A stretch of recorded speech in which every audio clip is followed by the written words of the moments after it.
बुद्धिजीवी लोग नहीं है? क्या SC/ST के लोगों में, अल्पसंख्यक लोगों में बुद्धिजीवी लोग नहीं है? इन लोगों को दे दिया तो SC/ST OBC के लोगों ने कभी विरोध नहीं करा, जनरल कास्ट के, और वो उसमें जांच में भी रहेंगे। OBC और SC/ST और अल्पसंख्यकों की एकता ना बन जाए। और आप ये कह रहे हो मैं अभागा स्वर्ण, चाहे सुभाकर मिश्रा का इंटरव्यू देख लो, एकदम जातीय प्रेम उनका उनकी पत्रकारिता पर हावी हो गया। किसानों के लिए जो 3 कानून आए थे उनके फायदे गिनवाए थे, तो UGC का तो एक भी फायदा नहीं गिनवाया किसी ने। चंद्रशेखर भाई ने ये कहा था कि अगर सरकार इस पे बैक कदम लेती है तो हम सड़कों पे आएंगे। चंद मुठ्ठीभर लोगों की वजह से अगर UGC पे फैसला वापस हुआ तो हम 85% बहुजन समाज के लोग सड़कों पे उतर के उन पे 13 BA की प्रथम वर्ष की 13 छात्राओं ने आरोप लगाया था। अरे चलो हमारी चलती है तो और अपराध करवाते ना। श्री बाबा कहता हूँ मैं तो उन्होंने एक बयान दिया था कि जात पात की करो विदाई, हिंदू हिंदू भाई भाई। तो मुझे बताओ ये SC/ST OBC के भाई ये हिंदू नहीं है क्या?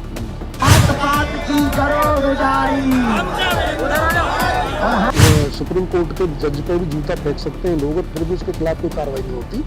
तो इस तरह की बातों को देखकर मैं मानसिकता अब देश में दूसरी तरीके की होगी।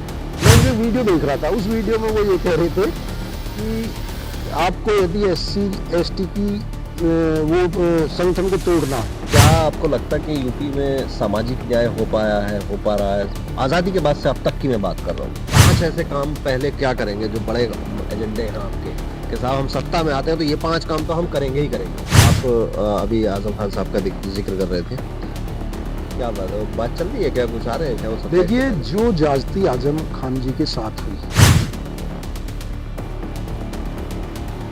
उसको वो नेशनल लेवल पे स्वीकार्यता नहीं मिल पाती अभी तक भी किसी को वैसी स्वीकार्यता। कितने बड़े लीडर हुए तो वो दलित नेता ही कहलाए। जो हिंदू मुस्लिम के नाम पर भाईचारे को खत्म कर रहे हो भारतीय जनता पार्टी से गठबंधन करिएगा। देखिए गठबंधन मेरा ही मानना कभी हमारा गठबंधन और भाई चंद्रशेखर आजाद जी का जो प्यार और जो लगाव है ना, उनके लिए तो यदि 100 जन्म भी लेके उनको कुर्बान करने पड़े तो 100 जन्म कुर्बान करते। आगरा में चंद्रशेखर भाई ने कहा कि भाई 15 दिन में बड़ा धमाका होने वाला है। धमाका क्या यही तो नहीं है? AIMIM के बारे में आप लोग क्या सोचते हैं? देखिए ज्यादातर जितनी भी और पार्टी, वो मुख्यमंत्री की जाति का इस वजह से ना तो उसका एनकाउंटर हुआ, वो उसकी माँ की हत्या कर दी। लेकिन जब मंदिर का और वहां पे हुआ तो तब राष्ट्रपति को नहीं बुला गया। अपनी चॉइस से भारत में रुका था 1947 में, बाई चांस नहीं है। वो देशभक्त है। 1857 क्रांति पढ़ो जिन्होंने ना पढ़ी हो। जितनी देश में शहादत हिंदुओं ने दी है इतनी मुसलमानों ने दी है। 1925 में RSS बनी, 1947 में देश आजाद हुआ। एक आंदोलन बताइए RSS का देश को आजादी कराने के लिए। एक वन विभाग की अधिकारी थी अभी महाराष्ट्र में 26 जनवरी को, हाँ मेधा जाधव शायद उनका नाम था, मैं अगर भूल रहा हूँ तो, उन्होंने प्रोटेस्ट कर दिया मंत्री के सामने ही। और इसी की लड़ाई को लेकर हमारा कल आंदोलन है भोपाल के अंदर। देखिए सच्चाई तो ये है, सबसे पहले देश में जातिगत जनगणना होनी चाहिए। छोटा सा राउंड हम रखते हैं लास्ट में, रैपिड फायर, जल्दी जवाब दीजिएगा। नमस्कार, सत श्री अकाल, आदाब, जय भीम, जोहार। मेरा नाम वकार आलम है और आप देखना शुरू कर चुके हैं इंडियन न्यूज। इस वक्त मेरे साथ रविंद्र भाटी जी मौजूद हैं जो आजाद समाज पार्टी के राष्ट्रीय महासचिव हैं और जो है आप लगातार उनको देखते रहते हैं हर मुद्दे पे। रविंद्र भाटी जी कैसे हैं? सबसे पहले तो आप बताइए कैसे हैं आप? बहुत अच्छे कार्रवाई, स्वागत है आपका। पहला सवाल तो UGC पे ही है। आप लोग तो समर्थन कर रहे थे UGC का जी, सुप्रीम कोर्ट ने रोक लगा दी, अब क्या करिएगा? देखिए UGC का जो लोग विरोध कर रहे थे वो कार्रवाई, उनको पहले UGC का पूरा प्रावधान पढ़ने चाहिए थे। वो एक तरह से उन्होंने माहौल पूरे देश में क्रिएट किया कि ये जो जनरल के खिलाफ है, स्वर्ण जातियों के खिलाफ है। पहले तो मुझे स्वर्ण शब्द से ही जो आपत्ति है।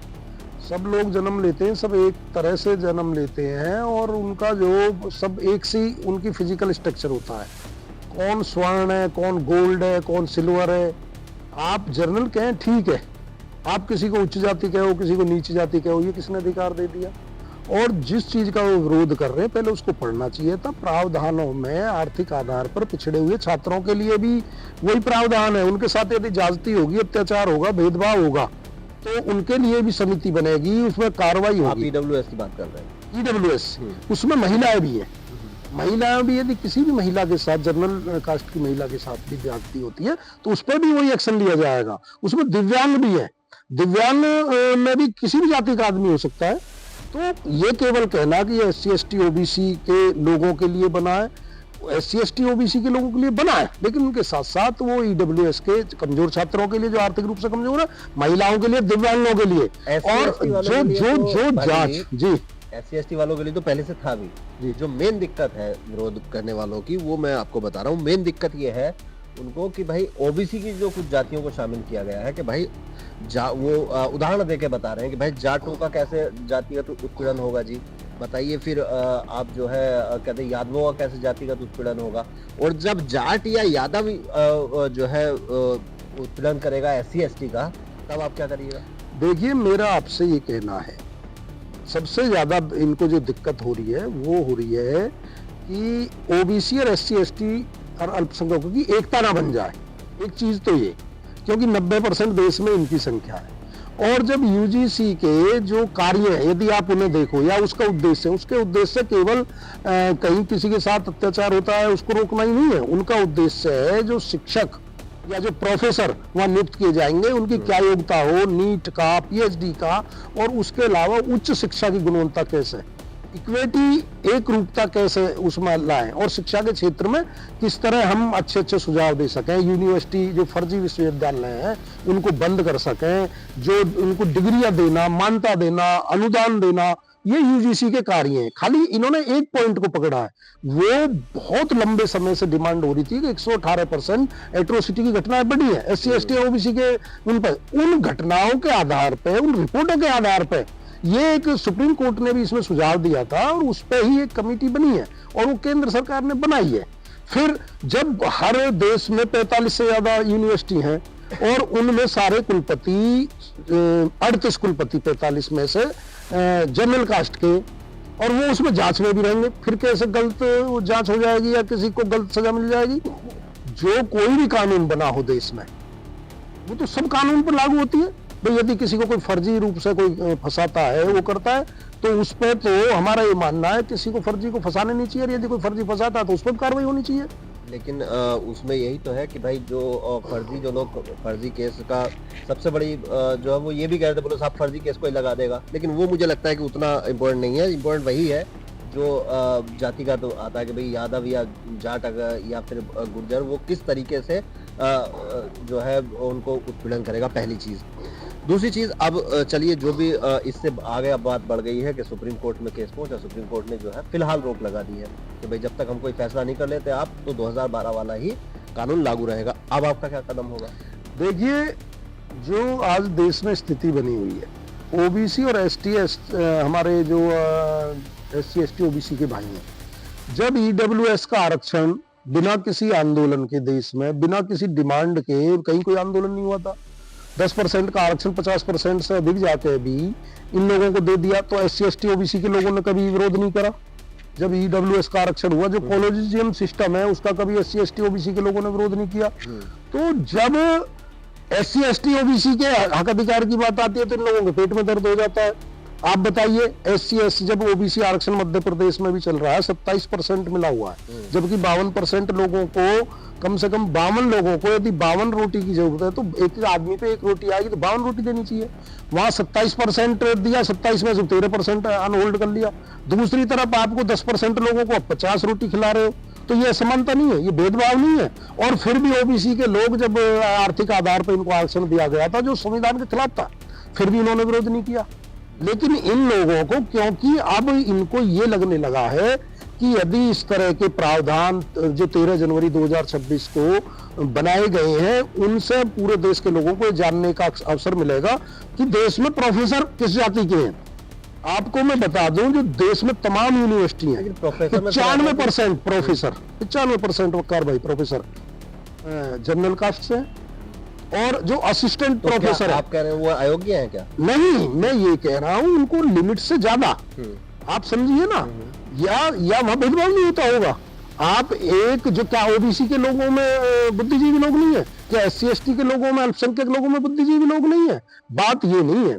बात ये कॉलेजियम सिस्टम में क्या स्थिति है, यदि 34 जज हैं तो 28 एक विशेष जनरल कास्ट के, तो वहां भेदभाव नहीं होता। यदि जज अपनी सीट पर बैठेगा, आप देखा अभी मैं एक CB पांडे है जो सुप्रीम कोर्ट से रिटायर जज है, मैं उनके वीडियो देख रहा था। उस वीडियो में वो ये कह रहे थे कि आपको यदि SC ST की वो संगठन को तोड़ना है तो इनसे कहो कि तुम्हारे जो ST के अधिकार ये SC वाले खा रहे हैं, या वाल्मीकि के वो जो ये जैसे आपको OBC की वो तोड़नी है एकता, तो आप ये कहो कि OBC के भाइयों से कि आपके यादव सारे हक अधिकार को यादव खा रहे हैं और इनकी एकता नहीं बननी चाहिए। जब जज पे कोई जज रहा हो सुप्रीम कोर्ट में और उस तरह के बयान निकल के आ रहे हैं, तो आप समझो जब वो सीट पर रहते होंगे तो किस तरह की हुए तो नहीं है ना, लेकिन आप उनकी मानसिकता तो वही है ना। अब मानसिकता तो वही है। अभी मेरा आपसे ये कहना है, देखिए देश में, पूरे देश में जो संस्थान है, अभी मैं एक स्टडी देख रहा था, उत्तर प्रदेश के अंदर ही लीजिए, आप उत्तर प्रदेश की बात करिए,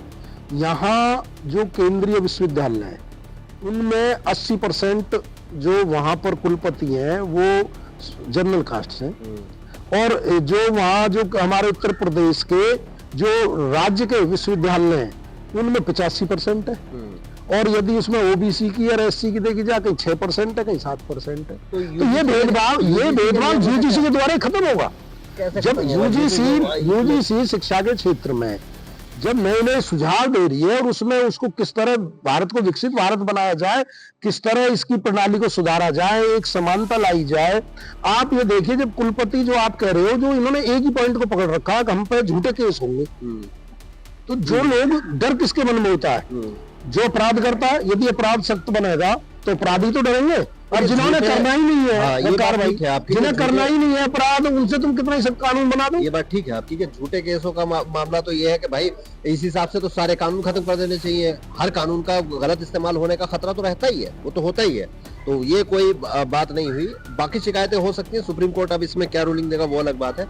मेरा सवाल आपसे ये था, आप बड़े अच्छे से घुमा गए, अब अगला कदम क्या है आपका भाई? देखिए, सुप्रीम कोर्ट का भी जो आदेश आया, आपने मुझे बताया, मैंने अभी वो आदेश आया है, सुझाव आया है, अभी फौरी रोक है, मतलब जबकि भाई जब तक हम कोई रूलिंग इस पर नहीं दे देते तब तक वो वाला मान्य रहेगा, तब उसके बाद जो भी फैसला ले। देखिए, इसमें राष्ट्रीय अध्यक्ष जी से, राष्ट्रीय अध्यक्ष जी से जो जिन्होंने ये बात पूरे देश के अंदर, यदि कोई लीडर या पार्टी, तो सबसे पहले UGC जो एक्ट बना है या प्रावधान बने, उसका समर्थन भाई चंद्रशेखर आजाद जी ने किया, जो हमारी पार्टी के राष्ट्रीय अध्यक्ष भी है, नेता भी है। और पूरे देश में जो PDA की वकालत करते हैं, जो अन्य OBC हमारे बहुत सारे लीडर हैं, किसी की तरफ से कोई बयान नहीं आया। और उधर आप देखो, चाहे मीडिया हो, तो यही तो बात चल रही है, चाहे मीडिया हो, कार्रवाई तो कह नहीं रहे, ये देखिए चंद्रशेखर आजाद जी ने जब जरूरत पड़ी है OBC के वर्ग के लड़ाई लड़ी है। कल हम मध्य प्रदेश जा रहे हैं, भोपाल जा रहे हैं, वहां 13% पद होल्ड कर रखे, असंवैधानिक रूप से कर रखे, संविधान के खिलाफ होल्ड कर रखे। उधर आप जो और लोगों को तो बिना मांगे आरक्षण दे रहे हो 10% का, और जिनको संविधान ने जो 1953 में काका लेकर आयोग बना था, 1955 में उसे मान्यता मिली, उसके 73 वर्षों बाद देश के आजाद होने के जो 22 सिफारिशें तक उसमें से 2 लागू हुई है, केवल 2। तो फिर इसमें सरकार दोनों जगह ये कहेगी ना भाई, UGC वाले मामले में भी और OBC आरक्षण मध्य प्रदेश वाले मामले में भी, कि दोनों सुप्रीम कोर्ट में है, दोनों मेरा आपसे कहना है, न्यायपालिका जिस तरह पहले काम करती थी स्वतंत्र रूप से, कहीं ना कहीं न्यायपालिका भी समय दबाव है, और उसका भी सही काम करती है, अभी गलत कर रही है। पहले न्यायपालिका पे लोगों को भरोसा होता था, आज की डेट में एक शंका तो जरूर पैदा हुई है। जैसे अनुज चौधरी पे संभल में FIR दर्ज हुई थी और तुरंत उसका जज का ट्रांसफर कर दिया गया। ऐसे ही केस कई दिल्ली में हुए हैं, जिन जिन जजों ने जो न्याय किया है ईमानदारी से, उनका या तो ट्रांसफर हो गया या किसी को बाद में उसमें बना दिया गया, किसी आयोग का अध्यक्ष बना दिया गया। तो न्यायपालिका या देश की CBI है या जो ऐसी संस्थाएं, ये तो स्वतंत्र होनी चाहिए, इन्हें किसी पॉलिटिकल उसके पार्टी के प्रेशर में नहीं होना चाहिए। लेकिन आज की डेट में न्याय यदि देरी से होना कर भाई, वो भी एक तरह का न्याय, यदि न्याय समय पे ना मिले, हमारे यहाँ तो समय पे ना मिले। अब मैं आपको बताता हूँ, देखो OBC के जो 13% होल्ड है, 6 साल से वो बच्चे, 1 लाख के करीब बच्चे उससे पीड़ित हैं। अब 6 साल तो ये निकल गए। तो गवर्नमेंट पद भी तो होल्ड कल को नहीं, कल को उनकी एज ओवरेज होते जा रहे हैं। सपोज करो आगे उनको कहीं किसी और में यहाँ से निर्णय उनके खिलाफ आ जाए और कहीं और वो एप्लीकेशन दे, तो कैसे 6 साल 7 साल कौन लौटा देगा उनके? वो कैसे वापस आएंगे जी? उनको कहाँ से उनके साथ न्याय होगा? तो न्याय में देरी भी एक तरह का अन्याय है। और जो यूजीसी का जो जिस तरह का मैंने पत्रकारिता का चरित्र देखा, मैं कुमार विश्वास जी का एक वो देख रहा था ट्वीट, उन्होंने कहा वकार भाई मैं अभागा स्वर्ण हूँ। भाई तुम कैसे अभागे स्वर्ण हो? तुम खुद लेक्चरर रहे, तुम्हारे पिताजी प्रोफेसर, तुम्हारी बिटिया लंदन में किंग्स उसमें पढ़ रही स्कूल में, तुम्हारा भाई वीसी रहा, तुम्हारी घरवाली आरपीएससी की सदस्य रही, और आप ये कह रहे हो मैं अभागा स्वर्ण हूं। तो ऐसे तो तुम अभागे बहुजन समाज के लोगों को बनाओ, इतनी सारी जो सुविधा और इतने सारे पद देकर। तो लोगों को जब न्याय की बात जब आती है ना, जाति हमेशा आज की डेट में स्थिति में जो स्थिति है, जाति सामाजिक न्याय और समता मूलक जो समाज की स्थापना की बात करते हैं उस पर कहीं ना कहीं भारी है। चाहे सुभाकर मिश्रा का इंटरव्यू देख लो, एकदम जातीय प्रेम उनका उनकी पत्रकारिता पर हावी हो गया, और सब एक ही सूत्र में यूजीसी का विरोध, यूजीसी का विरोध। अरे यूजीसी को पढ़ो तो सही पहले। आप ये कह रहे हो कि इसका दुरुपयोग होगा, दुरुपयोग तो किसी भी कानून का हो सकता है, दुरुपयोग तो किसी भी एक्ट का हो सकता है, जितने भी रेप का कोई कानून किसी पे फर्जी केस लग जाए उसका दुरुपयोग हो सकता है। आप ये कह रहे हैं कि मीडिया बायस तरीके से यूजीसी पे सामने आया जाति की वजह से? जो ज्यादातर मीडिया में किसका कब्जा है वकार भाई?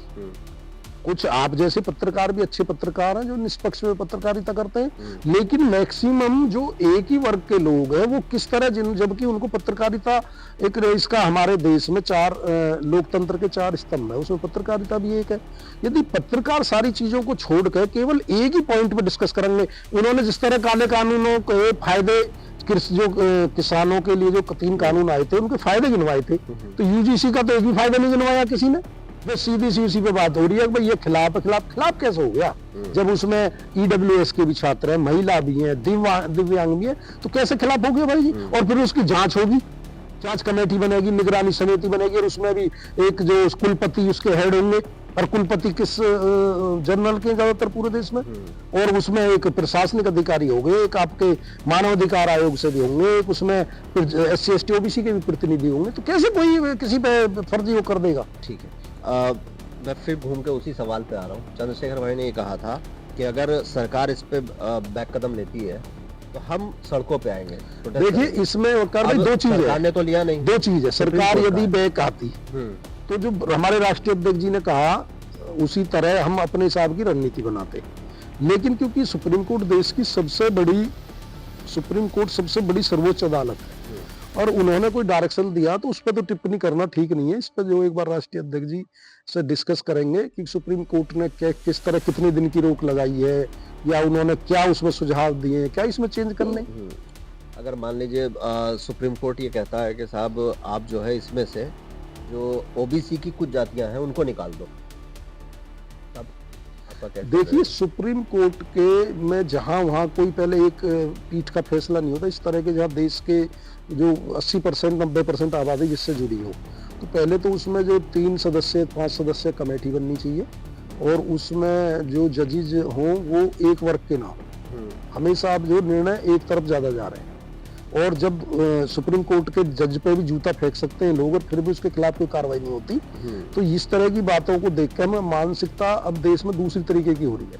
यदि किसी न्यायाधीश ने कोई बात रख दी तो वो भी सुरक्षित नहीं है। तो मेरा ये मानना सुप्रीम कोर्ट को इसमें 5 सदस्य की कमेटी बनानी चाहिए और 5 लोगों को इसमें निर्णय देना चाहिए जो वहाँ की एक्चुअल रिपोर्ट है, जिनसे डिमांड हो रही थी। आप देखो ना, ये क्या नाम है, ये जो यूजीसी का निर्माण कब हुआ? 1953 में, 56 में इसमें संवैधानिक दर्जा मिला। आज इतने सालों बाद, 73 सालों बाद तो उन्होंने कुछ सुधार के लिए उसमें प्रावधान किए थे, उसी पे बवाल हो गया। तो ये लोग तो यही चाहते हैं कि हमेशा इनका ही छत्र राज रहे, जिसे चाहे उसकी रैगिंग करें, जिसके चाहे उसका शोषण करें, एट्रोसिटी की घटनाएं करें, भेदभाव करें। अभी मैं पढ़ रहा था, ये जो कुमार विश्वास जी हैं जो कवि हैं, ये कवि केवल कुछ 10% लोगों के नहीं है। इनको यदि पसंद करते हैं तो पूरे देश से बड़ा एक वर्ग करता है, और वो हर जाति से लोग करते हैं। मैं पढ़ रहा था कि उनके भाई पे भी जो वो रहे हैं, लेक्चर रहे थे वो, और फिर वीसी बने, उन पर 13 BA की प्रथम वर्ष की 13 छात्राओं ने आरोप लगाया था अच्छा, उत्पीड़न का।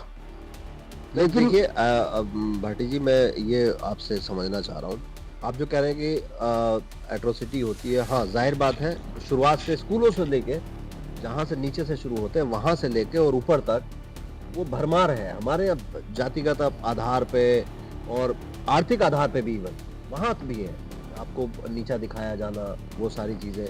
दूसरा जो जातिगत आधार पे है भाई, क्या उनका एक जो और शिकायत है कि भाई क्या किसी जाट को कोई ये कह सकता है, बोले साहब अरे जाट के, तो उसको गाली के तौर पर तो इस्तेमाल नहीं कर सकते। देखिए मेरा तो ये कहना है, atrocity कैसे हो मेरा रही ये कहना, ओबीसी की टोटल कितनी जातियां हैं? हाँ, टोटल देश में जातियां 6743 और 3700 के आसपास ओबीसी की जातियां हैं। तो क्या केवल ओबीसी की जाति में एक ही समाज जिनका आप बार बार नाम ले रहे हो कि जाट गुजर ही है, और ओबीसी में जो और जातियां नहीं है उनका उत्पीड़न नहीं हो सकता? और रही बात, आप कहते हैं जाट कि कह रहे पिछड़ा हो, वर्ग आप दे दो उसको। गुजरों की बात क्यों नहीं कर रहे? हम ये कह रहे हैं हाँ, जाट गुजर और यादव। गुजर समाज की हम ये बात कह रहे हैं कि ब्लड में होता है देशभक्ति, बहादुरी, और वो तो गुजर समाज तो न्यायप्रिय रहा है। वो यदि उसके साथ नहीं हो रहा है लेकिन उसके अन्य किसी भाई के साथ घटना हो रही है तो उनके साथ खड़े होने में, न्याय के साथ खड़े होने में, सही को सही कहने में क्या बुराई है? तो चाहे जाट हो, चाहे गुजर हो, चाहे यादव हो, यदि 3700 जातियों में से किसी भी जाति के साथ गड़बड़ हो रही है या दलित भाइयों के साथ हो रही है, और हम ये कह रहे हैं चाहे स्वर्णों के साथ भी ज्यादती हो रही है, उनके साथ भी यदि ज्यादती हो रही है तो उनके साथ भी नहीं होनी चाहिए। कोई भी निर्दोष आदमी इसमें नहीं फंसना चाहिए, उसके खिलाफ कोई कार्रवाई, निर्दोष के खिलाफ कार्रवाई ना हो और दोषी बचे ना, ये सीधा सा सीधा ये प्रावधान है। अच्छा, अब आप उसे किसी तरह कह लो, किसी तरह घुमा लो, किस तरह मीडिया उसका वो प्रस्तुतिकरण कर दे, किसी तरह जो कुछ लोग उसे एक राजनीति के तहत कहीं एकता ना बन जाए, SC ST OBC की कहीं राजनीतिक नुकसान ना हो जाए, उसे किस एंगल से कौन देख रहे हैं, क्या किसका फायदा हो रहा है, किसका नुकसान हो, वो अलग चीज है। लेकिन हमारा ये मानना है किसी भी जाति का हो या किसी भी जाति की महिला हो, उसके साथ ये इस तरह की अत्याचार, घटना, क्रूरता नहीं होनी चाहिए। अच्छा, अभी देश में 2 इस्तीफों का बड़ा जिक्र चला अभी पिछले 2-4 दिन में। एक तो जो अलंकार अग्निहोत्री ने इस्तीफा दिया, सिटी मजिस्ट्रेट ने बरेली के, और एक और कोई अधिकारी हैं, उन्होंने योगी के पक्ष में आके इस्तीफा दिया। बड़ा साहब रोए हुए और जो है गजब का चल रहा है साहब, यहाँ कोई रो दे रहा है, बोले मेरे जो है मुख्यमंत्री जी को बड़ा भला बुरा कह दिया, और एक कह रहे हैं बोले साहब नहीं, मुख्यमंत्री को भला बुरा कह दिया या शंकराचार्य जी पे लठ बजवा दिया, उसके लिए इस्तीफा दिया हुआ? दो हुए हैं, एक शंकराचार्य जी के लिए, एक शंकराचार्य जी के लिए। लिए। अच्छा, आप ये बताओ देश में कितना अच्छा हो रहा है। एक बात करते हैं कि हिंदू एक हो जाओ, वो भी पीछे एक बागेश्वर बाबा है, वो ठटरी बाबा कहता हूँ मैं तो, उन्होंने एक बयान दिया था कि जात पात की करो विदाई, हिंदू हिंदू भाई भाई। तो मुझे बताओ ये SC ST OBC के भाई ये हिंदू नहीं है क्या? यदि कोई इनके हितों के लिए कोई प्रावधान बना भी दिया या कोई कानून आ भी गया तो उस पर इनके पेट में इतना दर्द क्यों है? ये हिंदू नहीं है। इनके यदि OBC का आरक्षण की बात होगी जब पेट में दर्द हो जाता है, SC ST के हक अधिकार की बात आ रही है जब पेट में दर्द हो जाता है। अब ये हिंदू प्रेम कहाँ चला गया भैया? क्या ये वोट लेने कोई हिंदू है? इनकी वोट ले लो हिंदू कह के मुसलमानों के खिलाफ भड़का के, लेकिन जब इनके हक अधिकार, आरक्षण और इनके समान सम्मान स्वाभिमान की बात आएगी तो तब कह देंगे दलित है, पिछड़े, अति पिछड़े। तो ये चीज आपको देखनी पड़ेगी। अब संविधान से देश चलेगा। अब पहले एकलव्य का अंगूठा काट लिया कि ये कहीं ज्यादा योग्य ना बन जाए, ज्यादा अच्छा तीरंदाज ना बन जाए। अब ये ना तो द्वापर युग है ना ये कोई और सा युग है, संविधान युग है। इसमें एकलव्य भी और इसमें पांडव भी और कौरव भी सब साथ साथ पढ़े, समान शिक्षा मिले, समान उन्हें अवसर मिले। ये युग संविधान युग है और ये संविधान से ही चलेगा। जो लोग चाहते हैं कि संविधान से ना चले, जो लोग इस तरह का माहौल खराब करना चाहते हैं, 90% जनता जो इस देश में उनकी संख्या है, जो SC ST OBC और अल्पसंख्यक जिन्हें बोलते हैं, और वो यदि एकजुट हो गए ना तो ये जो चंद लोग हैं जो जिस तरह देश में ये इस तरह का वो भड़काव करके पैदा करके माहौल खराब करना चाहते हैं, ये ढूंढों से नहीं मिलेंगे, ना ये MP MLA बन पाएंगे। यूनिवर्सिटी में तुम्हारी चलती है, दिल्ली में, सारे में। अरे चलो हमारी चलती है तो और अपराध करवा देंगे। हाँ नहीं, वो वही उदाहरण दे रहे हैं। ठीक है भाटी जी, अगला सवाल मेरा आपसे है, जो आप मध्य प्रदेश में कर रहे हैं प्रोटेस्ट OBC आरक्षण को लेके, तो उसमें जो 50% की सीमा है वो तो पहले ही लाएंगे। अब अगर 13% और दे दिए तो 73, 74%, 70% क्रॉस कर जाएगा। देखिए वकार भाई, जो ओबीसी को आरक्षण मिला हुआ है, जो 50% की एक पहले सीमा थी, जो सुप्रीम कोर्ट के एक गाइडलाइन थी कि 50% से अधिक आरक्षण नहीं होना चाहिए, तो उसमें ही 27%, वो 50 में ही है, वो 50 से ऊपर नहीं है।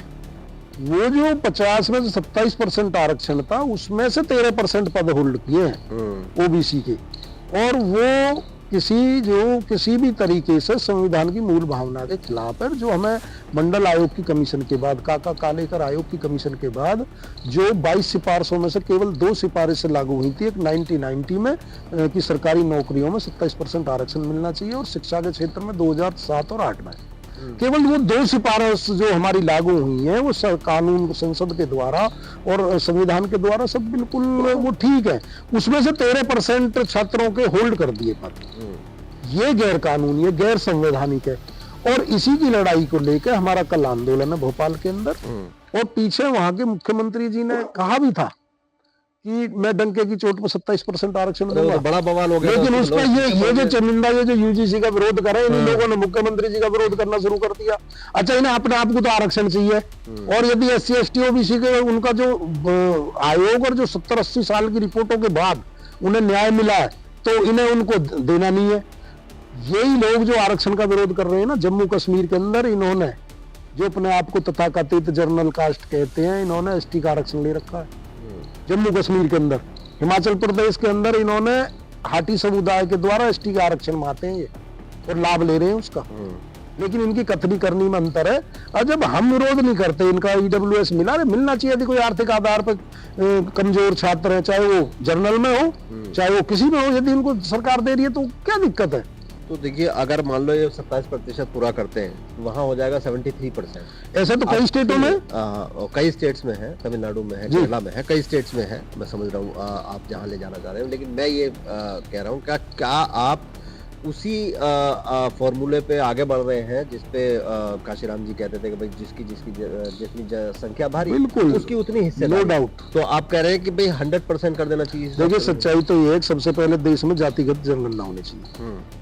और जो मंडल कमीशन ने जो जिसके अध्यक्ष BP मंडल थे, वो OBC से नहीं थे, या जिन्होंने VP सिंह ने लागू किया वो OBC से नहीं थे।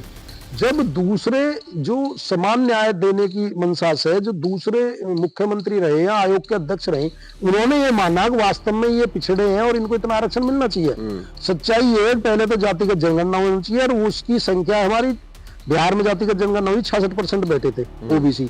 66% को तुम 27% भी नहीं दे रहे, जबकि 66 को तो 66% देना चाहिए। जिसकी जितनी संख्या बारी उसकी उतनी हिस्सेदारी। और जब तुम 10% दे रहे हो, तब सुप्रीम कोर्ट कहां चला गया? 10% भी तो 50 से ऊपर ही जाकर दिया EWS को। तो जब उसके लिए तुम 10% के लिए अलग से व्यवस्था कर सकते हो, 3 दिन में कानून पास कर सकते हो, 1 दिन राज्यसभा, 1 दिन लोकसभा, 1 दिन राष्ट्रपति जी की मोहर लगा के, और उनको आरक्षण दे सकते हो। और जिन लोगों ने 70-80 साल से वो पिछड़ते चले आए हैं, जाति के आधार पर, सामाजिकता के आधार पर, भौगोलिक के आधार पर, उन लोगों को यदि 27 संविधान ने दे दिया या कानून ने दे दिया देश के ने, तो उसे क्यों होल्ड करके तुमने रख रखा? बात ये है, और उसी को लेकर प्रोटेस्ट है। जब सरकार गूंगी बहरी हो जाए, ये काशीराम साहब ने भी कहा था, हमारे राष्ट्रीय अध्यक्ष चंद्रशेखर भाई भी कहते हैं, जब सरकार गूंगी बहरी हो जाए, न्याय करना बंद कर दे, तो ना तो सड़कें सुनी रहनी चाहिए, और लोकसभा में राष्ट्रीय अध्यक्ष जी आवाज उठाते हैं। अभी इन्होंने कल समर्थन दिया OBC जो को आंदोलन है वहाँ, और यदि जरूरत पड़ेगी तो राष्ट्रीय अध्यक्ष जी भी जाएंगे। तो आप तो अभी तो उन्होंने कहा कि साहब मैं तो जा नहीं सकता, अभी फिलहाल संसद सत्र शुरू होने वाला है, मैं अपनी जगह रविंद्र भाटी जी को भेज रहा हूँ। अच्छा, यदि मैं जा रहा हूँ तो वही जा रहे हैं? हाँ, वही मैं कह रहा हूँ, सवाल तो सुन लीजिए। तो बड़ा भरोसा करते हैं चंद्रशेखर आजाद आप पे, तो आपका जब मेन लीडर आपको इतना सपोर्ट करता है, तो उस कंडीशन में तो आदमी और ज्यादा काम करने के लिए प्रेरित होता है कि भाई हमारा जो लीडर है वो ज्यादा काम कर रहा है। और जब वो कह दे कि भाई मैं आ रहा हूँ, मतलब अगर रविंद्र भाटी आ रहे हैं तो मतलब मैं ही आ रहा हूँ जी, तो क्या भाई आप लोगों का दोनों का क्या चल रहा है? वो दोनों आप एकदम अलग परिप्रेक्ष्य से आए हुए लोग हो। चंद्रशेखर भाई मेरे भाई भी हैं, दोस्त भी हैं और लीडर भी। और पहले जिस तरह की प्रेरणा, जिस तरह का संघर्ष उन्होंने देश के अंदर किया वकार भाई, देश का कोई कोना ऐसा नहीं बचा जहां जाकर उन्होंने अन्याय के खिलाफ, जुल्म ज्यादती के खिलाफ, बहनों को न्याय दिलाने के लिए आवाज ना उठाई। और पिछले 10 वर्षों से मुझे भी ये सौभाग्य मिला, मैंने भी उनके साथ पूरे देश में कंधे से कंधा मिलाकर लड़ाई लड़ी है। हर गरीब की, किसान की, मजदूर की, एट्रोसिटी की घटना हुई हो, कहीं मर्डर हुए हो, हत्याएं हुई हो, न्याय दिलाने के लिए बहुत संघर्ष किया, बहुत मुकदमे लगे। और भाई चंद्रशेखर आजाद जी का जो प्यार और जो लगाव है ना, उनके लिए तो यदि 100 जन्म भी लेके उनको कुर्बान करने पड़े तो 100 जन्म कुर्बान कर देंगे। हमारी प्यार दोस्ती ऐसी है, उनका कहीं पसीना गिरेगा तो अपना खून बहाने। हाँ, तो वो क्यों है, मैं वही कह रहा हूं, अभी तो कोई पद भी नहीं मिला ना, सरकार नहीं आई देखिए अभी तो। सुनिए, बहुत सारी चीज होती है वकार। बहुत सारे लोग राजनीति में आते हैं, MP बन जाए, MLA बन जाए, बहुत से धन कमाने के लिए आते हैं, बहुत से इनके कारण कुछ और हो सकते हैं। लेकिन जो हमारी सोच है, यदि मुझे केवल यही कई पार्टी ज्वाइन करके MP MLA या रुतबा यही लेना होता तो मैं स्थापित पार्टी में जाता ना किसी में। मैं फिर 10 साल का जो संघर्ष सड़कों पे किया भाई चंद्रशेखर आजाद, उनका जो व्यक्तित्व है, जो उनका काम करने का जुनून है, जो गरीबों के लिए, किसानों के लिए या जो पीड़ित लोग हैं उनके लिए जिस तरह की उनकी जुनून है, तो उन्होंने मुझे प्रेरणा दी। और चंद्रशेखर भाई जी ने भी मुझे, जो पहले मैं एक जिले में आंदोलन करता था गौतम बुद्ध नगर में, कभी अथॉरिटी पे, कभी किसानों के लिए, कभी रोजगार के लिए, कितनी बार जेल गई। उन्होंने कहा कि तुम्हारी जरूरत तो केवल गौतम बुद्ध नगर को नहीं है, तुम्हारी जरूरत पूरे देश को है। तो जिस दिन से उन्होंने मुझे एक वो एनर्जी और एक वो भरोसा दिलाया, तो फिर मैं राजस्थान, मध्य प्रदेश, जम्मू कश्मीर, हिमाचल प्रदेश, कोई स्टेट मैंने छोड़ा नहीं जहां अपने समाज की लड़ाई ना लड़ी हो या अन्य समाजों की लड़ाई ना। अब आप लोग बड़ी बड़ी रैलियां कर रहे हैं, मुजफ्फरनगर में हुई, उसके बाद आगरा में बड़ा प्रोग्राम हुआ, दतिया में हो गया, या फिर हरदोई में हो गया। भीड़ आती है, अच्छी भीड़ आती है, और चंद्रशेखर आजाद के प्रोग्राम्स में पहले से भी भीड़ आती रही है, अब थोड़ा ज्यादा बढ़ गई है जी। अभी भीड़ बहुत ज्यादा हो गई है। तो आपको क्या लगता है कि 27 में क्या ये वोट में कन्वर्ट होगा? क्योंकि देखिए, हीरो वर्शिप के टाइम पे बहुत सारे हीरोज भी आए या और भी लीडर आते हैं, जो सड़क के लीडर होते हैं, उनके में भीड़ तो आती है, ये हमने कई बार देखा, लेकिन वो वोट में कन्वर्ट नहीं हो पाती है। नहीं, ऐसा भी कहना ठीक नहीं है वकार भाई कि वो वोट में कन्वर्ट नहीं होती। हम अभी पीछे 2 चुनाव लड़े थे, जो 2 चुनाव लड़े हम, एक तो मीरापुर विधानसभा और एक कुंदर की, पश्चिम उत्तर प्रदेश में। मीरापुर पे हमारे 23,000 वोट आई, और जो कुंदर की आई वहां हमारे 14,000 वोट आए। कुंदर की में मुझे लगता है ज्यादा वोट आ सकते थे आपको। हाँ, वहां पर प्रशासन ने बंदूक के नोक पे दम पे, लट तंत्र के दम पे वोट नहीं पड़ने दिए। फिर भी मैं ये कह रहा हूँ कि जो स्थापित पार्टियां थी, जिनकी 4-4 बार मुख्यमंत्री रह चुकी, जो सत्ता में रह चुकी, उनकी 2-2 1,000 वोट आए। हम बुलंदशहर में हमें चुनाव लड़े थे, उपचुनाव 2014 या 15 में, 15 या 16 में इवन हुआ है, 17 में हो जब, उसमें कांग्रेस, लोकदल और सपा से ज्यादा हमें वोट मिले। वहां पे भी हमारे 14,000 वोट आए थे। तो जो स्थापित पार्टी इतने लंबे समय से हैं, उनसे ज्यादा अभी हमारी पार्टी 2020 में बनी। 2 साल कोरोना में चले गए, लेकिन फिर भी हम और भाई चंद्रशेखर आजाद दिन रात काम करते हैं, हमारे कार्यकर्ता दिन रात काम करते हैं। अभी हम संगठन को बूथ तक ले जा रहे हैं, गांव गांव, पांव पांव चलो, उस तरह। संगठन सबसे बड़ा काम संगठन का होता है, जिसका संगठन बन गया उसकी फिर वोट भी कन्वर्ट होने में ज्यादा समय नहीं लगता। और 2027 से पहले पंचायत चुनाव है वक्कर भाई, आप देख लेना, इन पंचायत चुनाव में उत्तर प्रदेश में सबसे ज्यादा जिला पंचायत सदस्य आजाद समाज पार्टी की। और यदि आजाद समाज पार्टी के सेमीफाइनल ही है ना जी, सेमीफाइनल है, और सबसे ज्यादा जिला पंचायत यदि आजाद समाज पार्टी के जीतेंगे तो 2027 में इनके बिना सहयोग के किसी की सरकार नहीं बन सकती है, बिल्कुल तय। क्योंकि जिला पंचायत सदस्य एक एक गांव में, के घर घर, एक एक चूल्हे तक, जैसे बोलते हैं ना, घर का चूल्हा होता है जहाँ खाना बनता है, वहां तक जिला पंचायत सदस्य की पकड़ होती है। और वो यदि सबसे ज्यादा आपके जीत के आएंगे तो फिर विधानसभा में वोट कहां जाए? तो आपके बिना किसी की सरकार नहीं बनेगी 2027 में तय।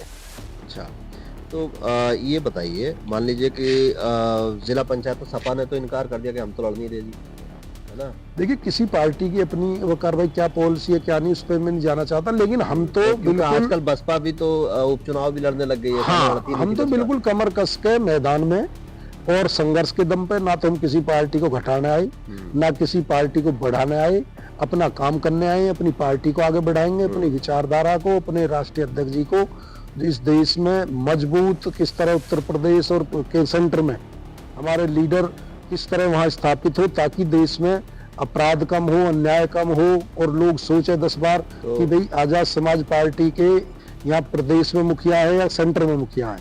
हमारी कोई छोटी मोटी दौड़ नहीं है, हमारी 22 स्टेटों में हमारा संगठन है कार्रवाई। भीम आर्मी और आजाद समाज पार्टी भी, चाहे मध्य प्रदेश हो, चाहे राजस्थान हो, जम्मू कश्मीर हो, हिमाचल प्रदेश हो, हरियाणा हो, दिल्ली हो, यूपी हो, उत्तराखंड हो, और जितने स्टेटों में जितना हमारा पार्टी का काम चल रहा, जितना हमारा वर्कर है, ये धन्ना सेठों की पार्टी नहीं है। ये एक किसान की, एक नॉर्मल घर से जिसे सारी समस्याओं की पता होती है, गरीब किसान के बेटे की पार्टी है, और धन्ना सेठों की राजनीति खत्म करने हम मैदान में। तो फिर वहीं से तो सवाल आता है ये पैसा कहाँ से लाइएगा राजनीति को? देखिए, पैसे का खेल तो है। देखिए, जब कहीं भी हम किसी स्टेट में जाते हैं कार्रवाई, तो हमारे कार्यकर्ता अपनी मेहनत की कमाई में से पैसा उगाकर वो टेंट की व्यवस्था करते हैं, माइक की व्यवस्था करते हैं, राष्ट्रीय अध्यक्ष जी के किराए की व्यवस्था करते हैं, चाहे वो हेलीकॉप्टर से बुलाएं, चाहे वो ट्रेन से बुलाएं, चाहे वो गाड़ी से बुलाएं। हम तो, हमारे नेता भी और हम भी ऐसे, हम तो ट्रेन के डिब्बे में लेट के चले जाते हैं। हेलीकॉप्टर से घूमिएगा तो ईडी आ जाएगी। नहीं, रिजर्वेशन ये तो कार्यकर्ताओं का पैसा है, ईडी क्या करेंगे? ईडी उन लोगों को परेशान करती है जिन्होंने अवैध धन कमा रखे हैं। हमारे तो राष्ट्रीय अध्यक्ष जी का कोई अकाउंट नहीं, और ना हमारे कोई ऐसा व्यापार है जिसपे ईडी तंग कर ले। ईडी तो इन नेताओं को जिन्होंने लंबे समय देश का संसाधनों को लूटा है, वो तो उन लोगों को तंग करती है। यहाँ तो ईडी आ जाओ, सीबीआई आ जाओ, कोई सी एजेंसी आ जाओ। सपा से गठबंधन करिएगा? देखिए, गठबंधन, मेरा ही मानना कभी हमारा गठबंधन जनता के साथ है। अभी हम जनता के मुद्दों के साथ, जनता की बातों के साथ, जनता के दुख के साथ, जनता के दर्द के साथ गठबंधन कर चुके हैं, और पार्टी में लोकतंत्र भी है, पार्टी में कोर कमेटी भी है। यदि कोई गठबंधन पर विचार विमर्श होगा तो पार्टी में बैठकर राष्ट्रीय अध्यक्ष जी के साथ पार्टी में चर्चा करी जाएगी, लेकिन अभी हम काम पे फोकस कर रहे हैं।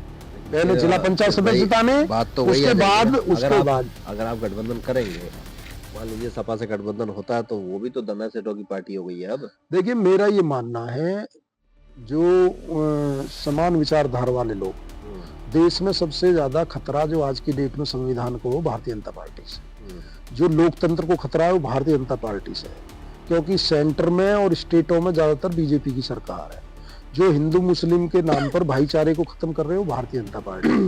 जो किसानों की जमीन हड़पने के लिए योजना बना रही हो, भारतीय जनता पार्टी है। जो नाम लिखवाने को लेकर कहीं लाशों पे, कहीं मंदिर पे, कभी मस्जिद पे झगड़ा करा के राजनीति कर रही है, वो कभी आई लव यू मोहम्मद के नाम पे वो राजनीति कर रही है, वो भारतीय जनता पार्टी है। तो सबसे पहले हमें इसे स्टेट से और केंद्र से इस पार्टी को हटाना है, और हम अपने काम के दम पे, संघर्ष के दम पे लोगों के बीच में, और हमें उम्मीद है कि एक बार हमें जनता जरूर मौका देगी, और जनता मौका देगी तो हम इतना काम करेंगे कार्रवाई जितना और पार्टियां 25 साल में नहीं कर पाई। हम 5 साल में, हमारे राष्ट्रीय अध्यक्ष और हम सब मिलकर 5 साल में वो काम करने की क्षमता रखते हैं।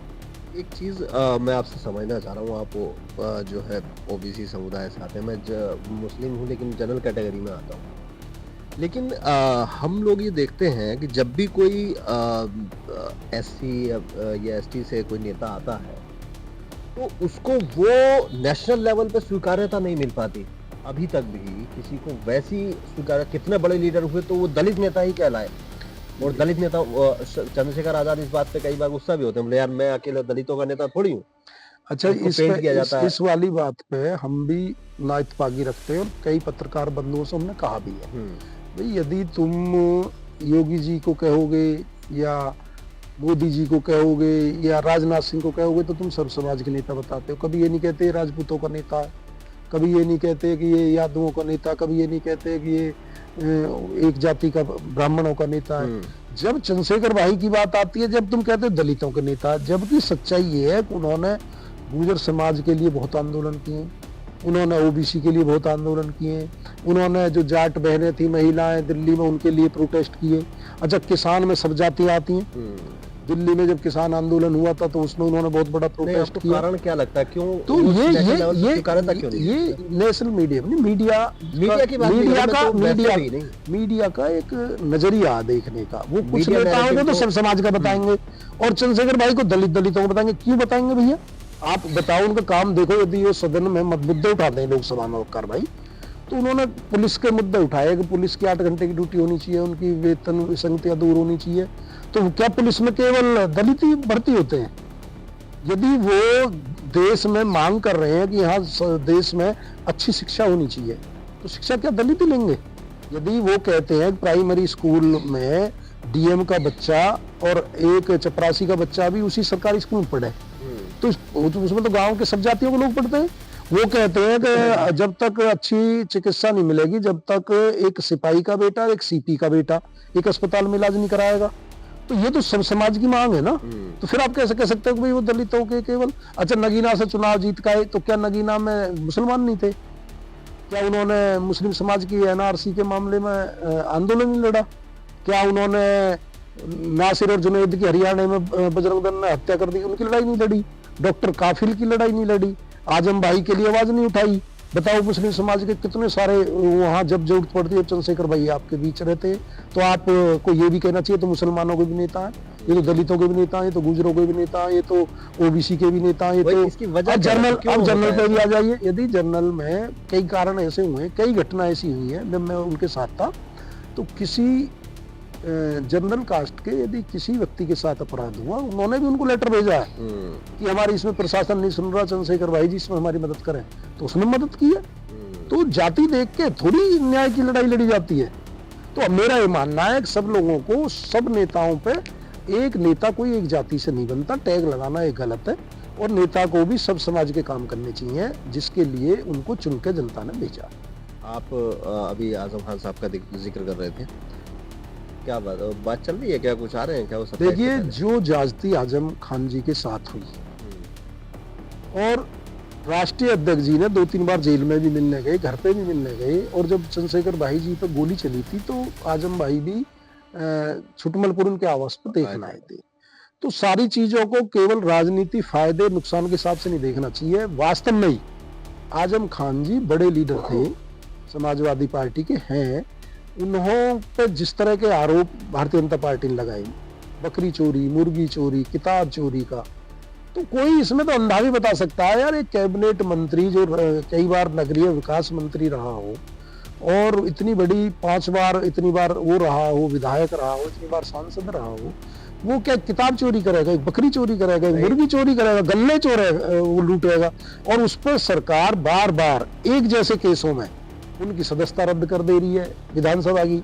दूसरी तरफ राहुल गांधी की सदस्यता रद्द नहीं हुई। तो ये कैसे हो रहा है कि ये मुसलमानों को, मुख्यमंत्री जी मुसलमानों को टारगेट कर रहे हैं, सीधी सीधी बात है। अगर मैं सरकार की बात, मुख्यमंत्री अखिलेश यादव थे जी, तो सारे गलत काम आजम खान ने अकेले कर दिए बिना अखिलेश यादव।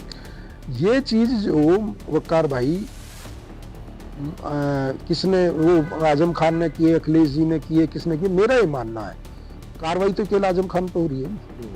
यदि उनकी जांच, कोई एक किताब चोरी की है, उस पर तुमने कोई देखा आज की डेट में कोई नेता इतने दिन जेल में रहा हो? बहुत सारी चीजें, ये तो उदाहरण के, ये तो केवल केवल दमन करने का कार्य किया जा रहा है ताकि कोई मुसलमान बोल ना सके। कोई एक बार तुम इस तरह की तानाशाही और रवैया जो आजम खान जी के साथ किया जा रहा है, वो किसी भी नेता के साथ, हम ये कह रहे हैं किसी जाति का हो, इस तरह के नहीं करना चाहिए। वो अब मेरा सवाल ये है, क्या आजम खान साहब से किसी तरीके की बात पाइपलाइन में है क्या? देखिए, मेरा ये मानना है कि उनके साथ हमदर्दी है, उनके दुख में, उनकी पीड़ा में आजाद समाज पार्टी, हमारे राष्ट्रीय अध्यक्ष जी उनके साथ खड़े हैं। सबकी अपनी अपनी इच्छाएं, अपनी राजनीति है। ये आजम भाई को निर्णय लेना कि वो किस पार्टी के साथ, किस दल के साथ, किस नेता के साथ भविष्य में रहेंगे या सपोर्ट करेंगे। लेकिन हमारा तो उनके जो दुख का समय था, जो जब उन्होंने बुलाया या फोन किया या प्रोग्राम में इनवाइट किया, हम तो हमेशा, हमारी पार्टी बिना किसी स्वार्थ के उनके साथ हमेशा खड़ी थी और अब भी खड़ी है। देखिए, राजनीति में एक तस्वीर भी, उसके कई मायने निकाले जाते हैं और वो चर्चाएं उस पर होती है। आगरा में चंद्रशेखर भाई ने कहा कि भाई 15 दिन में बड़ा धमाका होने वाला है। वो धमाका क्या यही तो नहीं है? अभी और बहुत सारे लोगों से, जो भाई आजाद समाज पार्टी के राष्ट्रीय अध्यक्ष जी के संपर्क में बहुत सारे लीडर हैं प्रदेश के, मुस्लिम समाज के भी हैं, उनमें अन्य समाज के भी हैं। क्या मैं कह रहा हूँ, अन्य समाज के भी हैं। ये कुछ चीजें जो ना, कर भाई समय के लिए रहने दीजिए, कुछ तो दीजिए, रहने दीजिए कुछ चीज। तो वो चीजें, बहुत लोग लाइन में, आप देखना तो अगले आने वाले समय में जो भाई चंद्रशेखर आजाद जी के संघर्ष से प्रभावित होकर, उनकी कार्यशैली से प्रभावित होकर, और क्योंकि वो देश के जो उगता हुआ सूर्य है वो भारतीय राजनीति का, और भारतीय इतिहास का, मैं तो कहूँगा राजनीति में ऐसे ही लोगों को रहना चाहिए जो दिन रात क्षेत्र की जनता के बारे में सोचे। तो भाई चंद्रशेखर आजाद जी के प्रभाव से, उनके संघर्ष से प्रभावित होकर बहुत लोग पार्टी ज्वाइन करना चाहते हैं, और आने वाले 15-20 दिनों में, 1 महीने में आपको ये बहुत सारी अच्छी खबरें सुनने को मिले। कोई बड़ा लीडर? हाँ, इंतजार करो 15 दिन का। हाँ। कार्रवाई, और जब एक आएंगे तो उनके साथ भी बहुत आएंगे। तो बदलाव होने वाला उत्तर प्रदेश की राजनीति में, मेरा ये कहना है। तो क्या हाथों हाथ बदल रहे हैं क्या चीजें? हाथों हाथ नहीं, ये तो काम, देखो 10 साल हो गए राष्ट्रीय अध्यक्ष जी को काम करते हैं। आपने हमारी रैली भी देखी हो, आपके हमारे प्रोग्राम रैली भी देख के देखे तो हो। नहीं आ रहे नेता बोले रे यार बहुत भीड़ आ रही है, बोले भैया चलो यार यहाँ देखिए से, चुनाव से पहले भाई सबको अपना अपना, जो बहुत से नेता किसी कारण आते हैं, बहुत से संगठन का काम पसंद क्योंकि होता है, नसीरुद्दीन सिद्दीकी बहुत से का नाम नेताओं मैं को इसलिए संघर्ष ले रहा हूँ पसंद होता है, आपसे। बहुतों को चुनाव लड़ना होता है, बहुतों को विचारधारा पसंद होती है। तो सब जितने नेता आते हैं सबका कोई ना कोई अपना व्यक्तिगत कारण होता है, लगाव होता है, पसंद होती है, नापसंद, उस हिसाब से लोग पार्टियां में, विचारधारा के हिसाब से लोग पार्टी जुड़ते हैं। क्योंकि नसीमुद्दीन सिद्दीकी का लगातार इसलिए चल रहा है, कांग्रेस उन्होंने अब छोड़ दी, बसपा में एक जमाने में नंबर 2 लीडर रहे, है ना, और अब आके एक तरीके से निष्क्रिय ही हो गए थे पूरे, क्योंकि कांग्रेस को आप जानते हैं कि उत्तर प्रदेश में वो कितना सक्रिय रहती है। प्रियंका गांधी को वो लेके आए थे, उसके बाद फिर से वो जो चलता रहता, तो उन्होंने यही कहा भी है कि भाई कोई नाराजगी नहीं है कांग्रेस से, लेकिन जो मैं करना चाहता हूँ वो नहीं कर पा रहा हूँ। तो अब तो बीजेपी में वो जाने से रहे, सपा बचती है और आपकी पार्टी बचती है, एसपी बचती है। हम तो कार्रवाई तमाम उन साथियों का स्वागत करते हैं पार्टी में, और उन्हें आमंत्रित भी करते हैं जिनकी उपेक्षा हुई है, जो मेहनत करना चाहते हैं, संघर्ष करना चाहते हैं, कुछ करना चाहते हैं। आजाद समाज पार्टी एक पार्टी के साथ एक विचार भी है, एक सोच भी है, एक सामाजिक न्याय की लड़ाई भी है, व्यवस्था परिवर्तन की लड़ाई भी है। और जिन लोगों को ये विचारधारा पसंद है, ये आंदोलन पसंद है, उनका स्वागत है आजाद समाज पार्टी। AIMIM के बारे में आप लोग क्या सोचते हैं? देखिए, ज्यादातर जितनी भी और पार्टियां हैं सब अपना अपना काम कर रही हैं, सबकी अपनी अपनी पॉलिसी है। अगर वो गठबंधन के लिए आपसे कहते हैं यहाँ पे? लेकिन गठबंधन का जो विषय है ना, वो पार्टी की कोर कमेटी में तय होता है। और अभी हमारा सारा जो ध्यान है वो जिला पंचायत चुनाव है, और जिला पंचायत चुनाव में हम नंबर 1 पार्टी बनकर उभरेंगे कार्रवाई, और उसके बाद विधानसभा की तैयारियों में लग जाएंगे। अभी हमारा सारा फोकस जिला पंचायत चुनाव के ऊपर है, और उसी को क्रम में लेके हम चुनाव में ज्यादा से ज्यादा प्रत्याशी। लोग तो कह रहे हैं, बोले जी चंद्रशेखर आजाद ने बहुत पहले गेयर डाल दिया है। देखो, हमारा गेयर तो 24 घंटे डला रहता है। आप देखिए, मैं परसों नरसों था 12, उसके बाद झालावाड़, उसके बाद शिवपुरी, उसके बाद आगरा से मुजफ्फरनगर, कन्नौर, आज यहाँ नोएडा 2 दिन करा, कल फिर भोपाल। ये राष्ट्रीय अध्यक्ष जी ने हमें इतना सिखाया है कि बिना संघर्ष के तख्तोताज नहीं मिलते, और संघर्ष कोई शॉर्टकट, सफलता प्राप्त करने कोई शॉर्टकट हमारे पास है नहीं। विरासत से राजनीति हमारी है नहीं। धन्ना सेठ के घर में हम पैदा नहीं हुए, किसी मुख्यमंत्री के घर में पैदा नहीं हुए। कहते हैं ना वो कार्रवाई, अब विरासत से तय नहीं होंगे सियासत के फैसले, अब उड़ान तय करेगी आसमान किसका है। तो हम तो मेहनत के दम पे, चंद्रशेखर भाई जी, हम अपना काम कर रहे हैं, और काम के दम पे जनता का प्यार हमें मिल रहा है। आप लोग क्या करना चाहते हैं सत्ता में आके? मान लीजिए मैं आपसे पूछूं कि साहब आप 5 ऐसे काम पहले क्या करेंगे जो बड़े एजेंडे हैं आपके, कि साहब हम सत्ता में आते हैं तो ये 5 काम तो हम करेंगे ही करेंगे? देखिए, काम सबसे तो पहले 5 तो आपने बहुत कम बताए हैं। वो काम मैं बड़े काम, जो भी बड़ा काम जो सबसे पहले, जो हमारी सोच है कि हर वर्ग को, जो आज देश में बड़ी आबादी है, वो महंगी चिकित्सा, महंगे इलाज से बहुत पीड़ित है, जो मध्यम वर्गीय देश में ज्यादातर से। यदि कोई आदमी अस्पताल चला जाता है तो उसका प्लॉट, खेत सब बिक जाते हैं, लेकिन इलाज पूरा नहीं होता। तो हमें किस तरह जो सस्ती चिकित्सा हम उपलब्ध करा सकें। विदेशों में जो बहुत सारे विकसित कंट्री हैं, उनमें सरकार का पैसा खर्च होता है अच्छी शिक्षा पे और चिकित्सा पे, और भारत में सबसे ज्यादा पैसा खर्च होता है शिक्षा पे और चिकित्सा पे। तो ये अंतर विकसित देशों में, विकसित देशों में। हमारा ये है कि यदि हमें मौका काम करने, तो मौजूदा सरकार भी तो हमें काम करने का मौका मिले, हेल्थ बीमा कितने लोगों का वो दे दिया। जब किसी के इतनी गंभीर बीमारी हो जाती है, हम तो यहाँ देखते हैं ना रोज, यहाँ कैलाश हॉस्पिटल है, यहाँ यथार्थ हॉस्पिटल है, यदि एक बार आप एडमिट हो गए तो 2-3 लाख से नीचे का बिल ही नहीं आता। अब आदमी जॉब करने वाला आदमी कहाँ से देगा? कहाँ ये 5 स्टार बना रखे हैं। सेम शिक्षा के क्षेत्र में आ जाओ, यहाँ इतने महंगे महंगे स्कूल हैं, कभी इवेंट के नाम पे, वर्दी के नाम पे, कपड़े भी वहीं से खरीदो, किताब भी वहीं से खरीदो, इतने पैसे हर साल डकैती डालते हैं। एक बार आदमी फीस दे के, हर बीच बीच में इतनी बार फीस देनी पड़ती है। यदि कोई कहीं पहले कहावत थी, कहीं चोर किसी गाँव में चोरी कर लेता था तो दोबारा कभी भविष्य में उस घर में नहीं करता था जिससे पहले करी है। लेकिन यहाँ के जो स्कूल हैं वो सब नेताओं के और उद्योगपतियों के और सरकार में शामिल अधिकारियों के हैं, और वो फीस पे आंदोलन होने के बाद भी आज तक उनकी जो बेतहाशा जो फीस वृद्धि होती है उस पर रोक सरकार नहीं लगा पाई। वो तो आपकी सरकार में आने के बाद भी उन्हीं के रहेंगे स्कूल, उनके रहेंगे तो हमारे तो नहीं रहेंगे। हम तो पहले जनता के हित में नहीं है भाई, नहीं जो सिस्टम में घुसे हुए लोग हैं पहले, उनका कैसे निकालिए। जिसकी सोच है ना कुछ करने की वो कर पड़ता है, और जिनकी सोच ये है कि मुझे तो केवल ये चलता रहना चाहिए जैसे चल रहा है काम, हमारी सोच ये है कि हम इन दो जो सबसे मेन पॉइंट है इन पे तो हम काम करेंगे। और उसके अलावा एक पार्टी का भी मैनिफेस्टो तैयार हो रहा है, तो यदि हमें मौका मिलेगा तो हम पहले दिन से ही अपने तमाम पार्टी के इस तरह के, बहुत सारे लोग वादे कर देते हैं चुनाव से पहले, और तरह तरह के, कोई 15 लाख का वादा कर रहा है, कोई 2,500 खाते में डाल रहा है। बिहार के अंदर देखा आपने कैसा आचार संहिता के अंदर ही 10,000 रुपए डाल दिए। लेकिन हम रोजगार सुनिश्चित करेंगे कि किस तरह रोजगार मिले, ताकि कहीं सरकारी रोजगार मिले, प्राइवेट में प्रमोशन मिले, प्राइवेट में रोजगार मिले, आरक्षण हो प्राइवेट में भी, क्योंकि बिना रोजगार के, बिना मजबूत हुए हम सरवाइव नहीं कर सकते। और जब आदमी को फ्री में राशन कितने दिन तक दे सकते हो तुम? यदि आप उनको रोजगार दो, उनको लोन दो, उनकी मदद करो किस तरह को अपना बिजनेस व्यापार स्टार्ट कर सके, तो जिनको रोजगार नहीं मिलेगा उन्हें व्यापार के लिए कम उस पर ब्याज पे उन पर लोन उपलब्ध कराएंगे। बहुत सारी ऐसी दिमाग में भाई चंद्रशेखर आजाद जी के और हमारे दिमाग में तो सब मंथन करते रहते हैं, चिंतन करते रहते हैं वकार भाई। यदि हमें मौका मिला तो कुछ करके जाएंगे और करना भी चाहिए। ये बताइए, आपको 2 सवाल हैं छोटे छोटे। एक तो क्या आपको लगता है कि यूपी में सामाजिक न्याय हो पाया है, हो पा रहा है?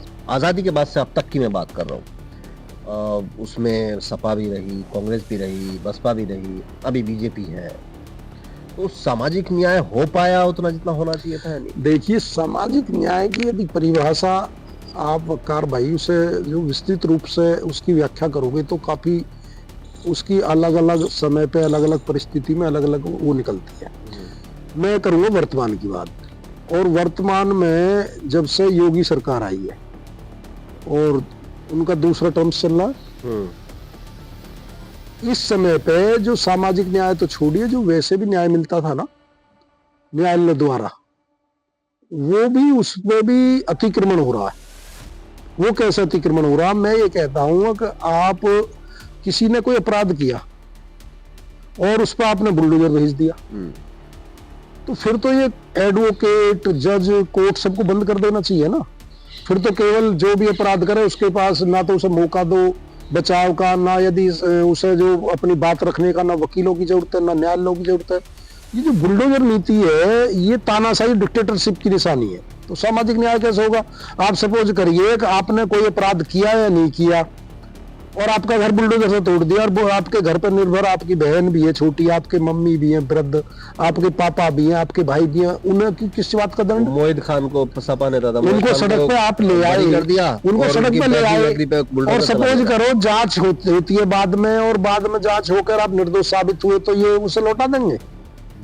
तो ये जो इनकी बुलडोजर है ये एक तरीके से तानाशाही डिक्टेटरशिप रवैया दिखाता है कि भाई हमें जो करना है, जिसे चाहेंगे हम, जो हमारे पसंद नहीं है या तो हमारे हिसाब से रहो, जो हमें वोट देता है उसका तो हम ध्यान रखेंगे, नहीं तो हम बुलडोजर भी इनका जाति देख के चलता है। फिर कैसे सामाजिक न्याय हो जाएगा? कैसे जो गरीबों को न्याय मिल जाएगा? जो अभी कपसाड़ मामले में बिटिया को उसकी माँ के सामने से उठा के ले गई, वो मुख्यमंत्री की जाति के लोग, मुझे कोई दिक्कत नहीं है चैनल पे बोलने पे, सहजातीय लोग, उन पर तो बुलडोजर नहीं चला। यहाँ नोएडा में रोज कहीं कोई घटना होती है, टांग में गोली लगती है, हाफ एनकाउंटर होता है, उसका क्यों नहीं हुआ भाई? उसे किस चीज का आरक्षण मिला? अब वो मुख्यमंत्री की जाति का इस वजह से ना तो उसका एनकाउंटर हुआ, वो उसकी माँ की हत्या कर दी, कट्टे से वहीं गोली मार दी, बेटी को भगा कर ले गया, अपहरण कर लिया, मर्डर कर लिया, फिर भी आपने उसके साथ, जबकि हम ना तो एनकाउंटर के पक्षधर हैं, ना हम मकान तोड़ने के पक्षधर हैं, लेकिन ये जाति देख के नहीं चलना चाहिए। हम तो ये चाहते हैं कि भाई कोर्ट बने हैं, न्यायालय बने, तो उनमें तय हो बात, फास्ट ट्रैक कोर्ट के द्वारा, चाहे जल्दी देरी हो जाती है, फास्ट ट्रैक कोर्ट के द्वारा केस को क्लियर कराओ, लेकिन इस तरह नहीं होना चाहिए। एक चीज और इसमें से निकलती है कि इतनी बड़ी आबादी है दलितों की देश में, एक भी मुख्यमंत्री नहीं है मौजूदा दौर में। देखिए, बहुत सारे लोग का वोट लिया जाता है, और जब ये चीज तय होती है ना, वोट लेने के बाद सरकारें बनती है, फिर ये बात आती है कि अब इस देश की, प्रदेश की कमान किस तरह है। आप समझिए राष्ट्रपति दलित समाज से बना दी, लेकिन जब मंदिर का और वहां पे हुआ तो तब राष्ट्रपति को नहीं बुला गया। राम गोविंद जी थे पहले, दलित समाज से थे, लेकिन उनको उसमें नहीं बुलाया गया राष्ट्रपति, जबकि राष्ट्रपति सबसे प्रथम नागरिक होता था इसका। उसमें तो ओबीसी के इतने मंत्री बनाए जाते हैं वोटों को साधने के लिए, कितने ओबीसी के मंत्री बना दिए, इतने उसको बना दिए, तो इससे क्या ओबीसी का भला हो गया? तो ये चीज जो ना, ये चीज जातिवाद ऊपर से लेके निचले स्तर तक है, वो राजनीति में भी है, वो न्यायपालिका में भी है, वो प्रशासन में भी है, वो हर जगह है। लेकिन जाति तो देखिए वही है ना, कि जाति तो शाश्वत सच हो गया ना आज की दौर का, राजनीति में भी और हर जगह। तो उसको कैसे खत्म करने के बजाय जो है, समाज तो आगे ही बढ़ रहा है भाई। आप देखिए कौन सी ऐसी जगह है जहां से एट्रोसिटी के मामले नहीं आते। यूपी नंबर 1 है दलितों के खिलाफ अपराध में, और हम यहाँ जो है, अगर किसी भी बीजेपी के नेता से आप पूछेंगे तो वो कहेगा कि हमारी कानून व्यवस्था, वो तो पैर भी धोते हैं, हाँ, कानून व्यवस्था हमारी सबसे मजबूत है, पेशाब भी पिलाते हैं अमृत काल में दलितों को। और एनसीआरबी का डाटा अपना आप सारी सच्चाई बता रहा है कि दलितों में कितने अपराध हो रहे हैं यूपी के अंदर।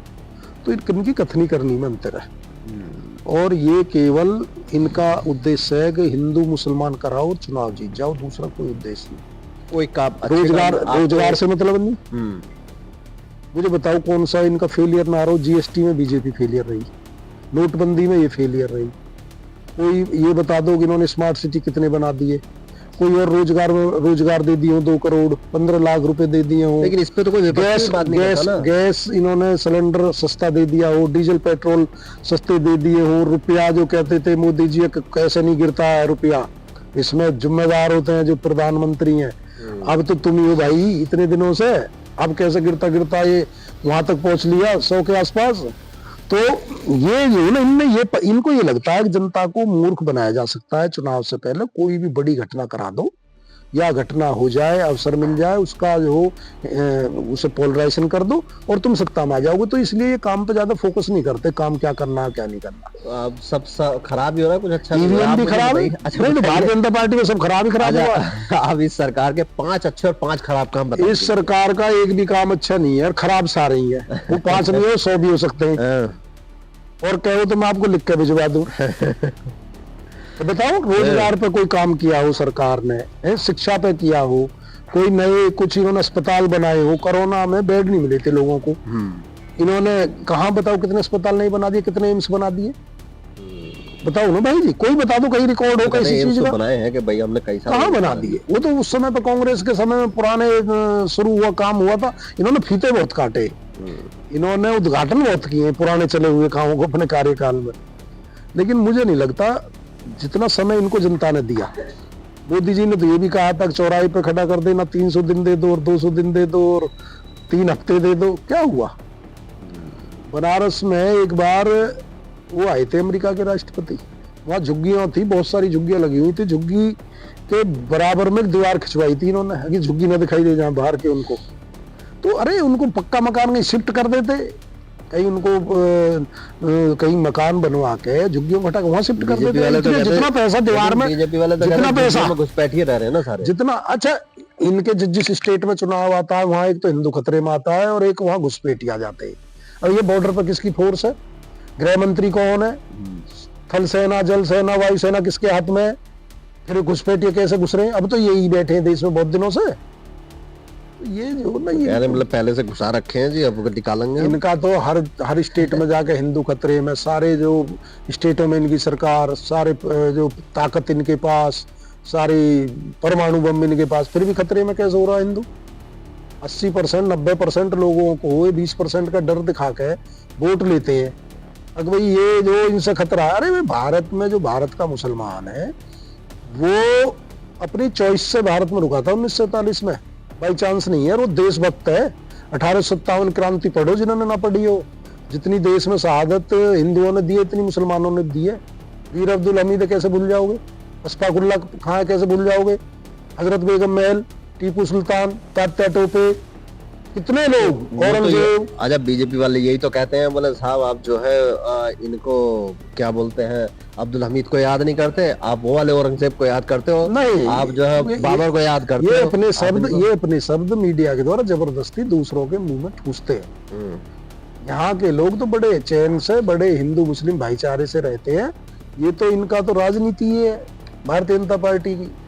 अब क्योंकि आपका इंटरव्यू काफी लंबा हो गया, नहीं तो सारी पोल खुलवाओगे।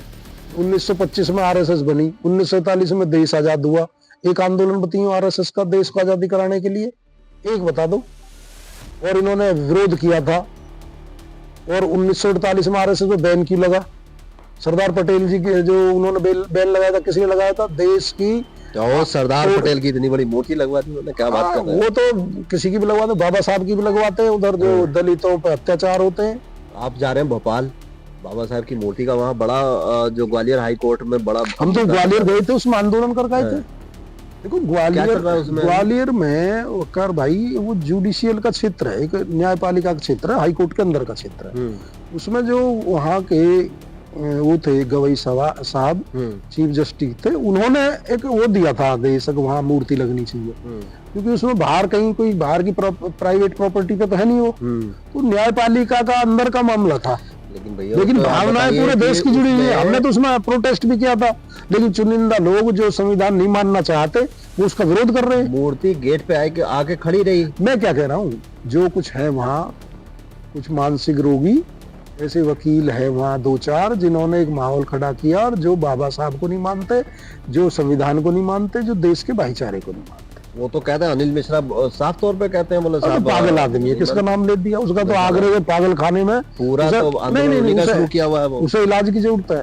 वो तो पता नहीं क्या क्या कहता है। वो तो जहाँ वो पैसा पिलाने वाले उनके वहाँ भी समर्थन देने पहुंच गया था भिंड में। लेकिन और वो कहते हैं कि चंद्रशेखर भाई ने समर्थन किया शंकराचार्य को। किसका? शंकराचार्य के मंच पे वो भी भाई चंद्रशेखर आजाद जी, किसी के साथ ज्यादती होती है, जुल्म होता है, उसके बचाव में बोलते हैं, वो चाहे किसी भी समाज का हो। जब एक संत के साथ, उसके अनुयायी के साथ मारपीट हो रही है, किसी के आदेश पर, जो भी आदेश कहीं से भी आया हो, और बदतमीजी हो रही है, तो किसी के लिए सही बात को सही कहने में क्या बुराई है? और इतना कलेजा होना चाहिए आदमी को। अगर यदि किसी के भी साथ गलत हो तो गलत के साथ विरोध में खड़े हो और सच को सच कहो। एक वन विभाग की अधिकारी थी अभी महाराष्ट्र में 26 जनवरी को, हाँ, मेधा जाधव शायद उनका नाम था, मैं अगर भूल नहीं रहा हूँ तो, उन्होंने प्रोटेस्ट कर दिया मंत्री के सामने ही। बोले भैया बाबा साहब का आपने नाम नहीं लिया, और उनको हिरासत में ले लिया। अच्छा, एक बात बताओ भाई जी, जब 26 जनवरी हम मनाते गणतंत्र दिवस, क्यों मनाते? कि 26 जनवरी 1950 का हमारा देश का संविधान लागू हुआ। संविधान किसने बनाया? बाबा साहब ने बनाया। अब जब बाबा साहब ने संविधान बनाया और उनका तुम एक बार भी नाम नहीं ले रहे, तो उसमें उन्होंने सही कहा, लेना चाहिए नाम, क्यों नहीं लेना चाहिए? यदि कोई भी है, उन्होंने देश की कोई इतनी बड़ा संविधान जिससे पूरा देश चलता है, हर वर्ग, हर उसका जिसमें ध्यान रखा गया संविधान में, हर जाति का, हर विभाग का, हर वर्ग का, इतने अनुच्छेद बनाए, इतने आर्टिकल बनाए, इतने मूल अधिकार दिए हर व्यक्ति को, तो उसके खिलाफ यदि तुम नाम लेने में या जय भीम बोलने में क्या दिक्कत है? तो इसका मतलब जो आप गणतंत्र दिवस भी झूठा मना रहे हो, यदि आप संविधान को नहीं मानते, बाबा को नहीं मानते। चलिए सही है, तो अब जो है थोड़ा सा लाइट एंड नोट पे बात करें, हम भी जरा आम वाम छीलने की बात कर ले, थोड़ा सा छील के खाते हैं कि काट के खाते हैं महाराज। क्रिकेट विकेट खेलते हैं, क्या खेलना पसंद करते हैं? हाँ, क्रिकेट शौक है। क्रिकेट शौक है। मैंने चंद्रशेखर भाई के साथ 20-25 साल, और चंद्रशेखर भाई भी बहुत अच्छा क्रिकेट खेलते हैं। वकार भाई गजब के ऑलराउंडर है, बैटिंग भी करते हैं बॉलिंग भी करते हैं और मैं भी दोनों चीज करता हूँ। तो ऑलराउंडर का मतलब है अगर उनको कहीं भी फिट किया गया, बॉलिंग में भी, बैटिंग में भी, फील्डिंग में भी, बहुत अच्छी क्रिकेट खेलते हैं। वास्तव में ही उनका टैलेंट ऐसा है कि उन्हें पहली बॉल ही ऐसी उनके मिडिल में लगती है कि चौके छक्कों से ही बात करते हैं। तो फिर क्रिकेट में जाने का कभी प्लान किया था या हमेशा से उस समय पे जो है ना सुविधा नहीं थी। आज जो जितने सुविधा है, स्टेडियम है, कोचिंग है और आईपीएल है, इतनी सारी प्रतियोगिता, हमारे समय पे ये सुविधाएं नहीं थी, स्टेडियम नहीं थे। खेतों में जो रेत में वहां पे पिचें होती थी, वहां खेलते थे, संसाधन नहीं होते थे, सामान नहीं होता था पूरा। तो अब तो एक वही रह गया कि होते तो क्या करें, मन में ये रह गया वकार भाई कि मन तो करता है कि भाई क्रिकेट में जाना चाहिए, क्या करें। अच्छा, हमारे यहाँ तो है जी, हर आदमी क्रिकेट का तो बड़ा शौकीन है। ये बताइए, ट्रैक्टर ज्यादा चलाना पसंद करते हैं कि गाड़ी में मजा आता है?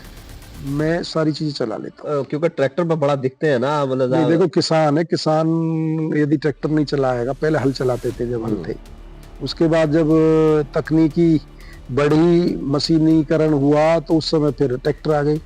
तो ट्रैक्टर भी अच्छा लगता है, गाड़ी भी अच्छी लगती है और घुड़सवारी भी अच्छी लगती है। लेकिन मैं 2 बार घोड़े से गिर चुका हूँ, इसलिए घुड़सवारी पे प्रयास नहीं करता। घोड़ा वोड़ा पालते हैं क्या? नहीं, 2 बार एक मन था अब घुड़सवारी की जाए, क्योंकि कोई काम आज तक ऐसा नहीं है कि कोई स्पोर्ट्स में कबड्डी हो, कुश्ती हो, वॉलीबॉल हो, क्रिकेट हो। मैं पश्चिम यूपी में तो है भी कि वकार भाई कोई गेम ऐसा बचा नहीं है जो हमने नहीं खेला हो, हर खेल खेल लेते हैं। लेकिन जो ये घुड़सवारी वाला ना, 2 बार प्रयास किया और दोनों बार जो घोड़े ने गिरा दिया, बहुत अच्छा घोड़ा था, तो फिर अब प्रयास चोट लगी थी, गुम चोट लगी थी, लेकिन घोड़े का प्रयास नहीं किया। मन तो रहता है कि ये काम भी आना चाहिए, घुड़सवारी भी। तो ये शौक है कि किताबें भी पढ़ते हैं क्या?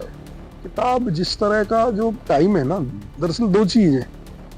एक तो पार्टी में राष्ट्रीय महासचिव, राष्ट्रीय कोर कमेटी की जिम्मेदारी है और 22 स्टेटों में संगठन है और पूरे देश में जाना होता है। दूसरा वकार भाई, एक गुर्जर समाज का जो समाज के प्रतिनिधि थे, उन्होंने मुझे एक जिम्मेदारी दी थी राष्ट्रीय गुर्जर स्वाभिमान संघर्ष समिति के राष्ट्रीय अध्यक्ष की। तो समाज के भी इशू, कुरीतियां, आंदोलन, मांगे, पूरे देश में 12 प्रांतों में गुर्जर समाज है, तो उनके आंदोलन और उनके प्रोग्राम भी लगे हुए होते हैं। तो स्थिति ये रहती है कि पहले 1-1 महीने के प्रोग्राम फिक्स हो जाते हैं, आज वहां जाना हो जाना। तो कभी समय मिलता तो थोड़ा बहुत फोन में ही पढ़ लेते, टाइम नहीं मिलता। मूवी वगैरह मूवी भी पहले बहुत देखी, अब समय नहीं मिलता। अब जो 8-10 सालों से, जब से 10 सालों से चंद्रशेखर भाई जी, जब से जो मौका नहीं मिला, समय भी नहीं मिलता देखने का। लेकिन पहले बहुत। कौन सी मूवी देखी थी लास्ट? बहुत देखी थी पहले तो आखिरी का याद नहीं है। सिनेमा पर तो फोन में ही देख लेते हैं, कभी कोई फिल्म अच्छी आती है ना तो टाइम बॉर्डर का बड़ा चल रहा है, बॉर्डर नहीं देख पाए। धुरंधर का मन था, धुरंधर नहीं देख पाए। धुरंधर भी चलेगी। अभी उसमें फोन पे नहीं आई ना, अब कहीं ट्रेवलिंग करेंगे लंबी तो फोन में ही देख सकते हैं। अब वहाँ सिनेमा में तो जाया नहीं जाता। लेकिन बॉर्डर जो पहली वाली आई वो देखी थी, और देशभक्ति का शौक है बहुत ज्यादा।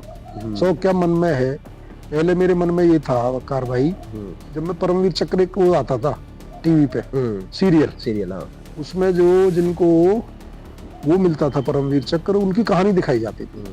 तो मेरा ही मन करता था कि मैं आर्मी में जाऊं और देश पे शहीद हो जाऊं, तुम्हारी कसम। अपने यहाँ तो पश्चिम यूपी से तो बहुत लोग जाते हैं। हाँ, मतलब एक मन ये था कि आर्मी में हर दूसरे घर से मिल जाएगा, सेकंड लेफ्टिनेंट कुछ कई ऐसी ज्वाइनिंग हो जाए।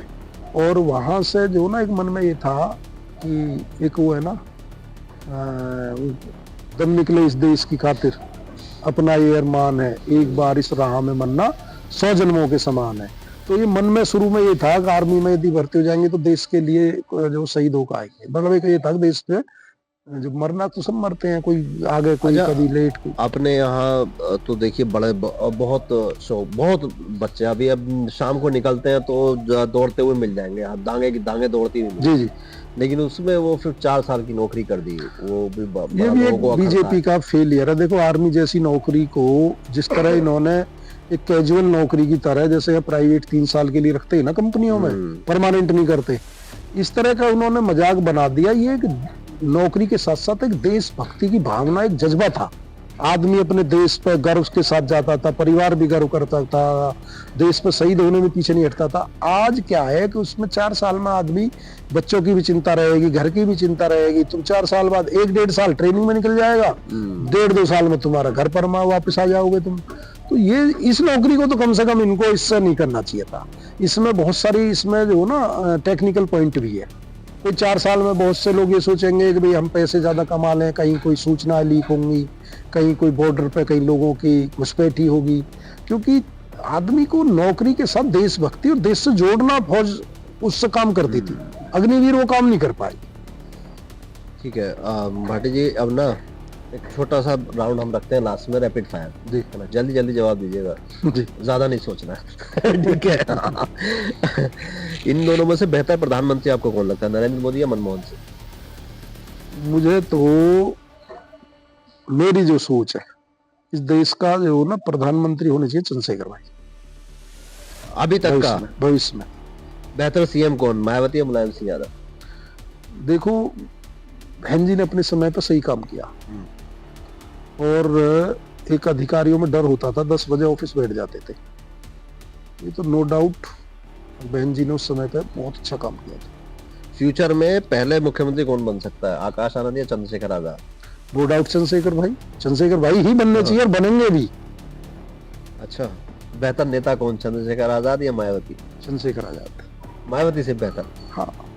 अच्छा। बहन जी कभी जो ना, देखो बहन जी बड़ी है हमारी, लेकिन वो अपने वहां से लखनऊ से कभी समाज पे कहीं पे कितनी बड़ी आपदा आई, वो वहां से निकलना पसंद ठीक है। अच्छा, इनमें से दूरदर्शी नेता कौन लगता है आपको, बाबा साहब या कांशीराम जी? दोनों अपने अपने समय में। देखो, बाबा साहब ने जितनी डिग्री आती 33-34 के आसपास, जो उनका ब्रेन था वो एक अलग चीज। उन्होंने देखो संविधान लिखा और विश्व के संविधानों से भी बढ़िया संविधान, जो जितने भी देश है दुनिया के, सबके संविधान में जो जो चीज अच्छी थी, कोई चीज बची नहीं है ऐसी जो भारत के संविधान में ना हो। तो अनेकता में एकता और इतनी सारी चीज। सही। 2027 में किसकी सरकार यूपी में बनेगी, सपा या बीजेपी? मेरा ये मानना है कि आजाद समाज पार्टी के बिना किसी की सरकार नहीं बनेगी। ये एक लाइन में उत्तर है इसका। और बसपा के कितने चांस हैं? देखो, ये तो आपको आंकड़े पिछले चेक करने पड़ेंगे, 2014, 2012, 2017, 2019। और अब दौर जो ना भविष्य है आजाद समाज पार्टी। वो क्या कहते हैं उसे, भूतकाल समय गया। आप भविष्य की ओर देख रहे हैं? हाँ, बसपा का समय गया, अब आजाद समाज पार्टी। चलिए, आपको भविष्य के लिए बहुत बहुत शुभकामनाएं और हमसे बात करने के लिए भी बहुत बहुत शुक्रिया। Thank you. इतना टाइम आपने दिया, बहुत अच्छा लगा। बाकी आप लोगों को भी ये बातचीत कैसी लगी और कोई सवाल हमसे छूटा हो तो आप कमेंट कर दीजिएगा, अगली बार कर लेंगे भाटी जी से, फिर मुलाकात होती रहेगी, फिर जो है आपको दिखाएंगे। बाकी इस बातचीत को कैसी लगी, अच्छी लगी तो उसको शेयर जरूर करें। नमस्कार।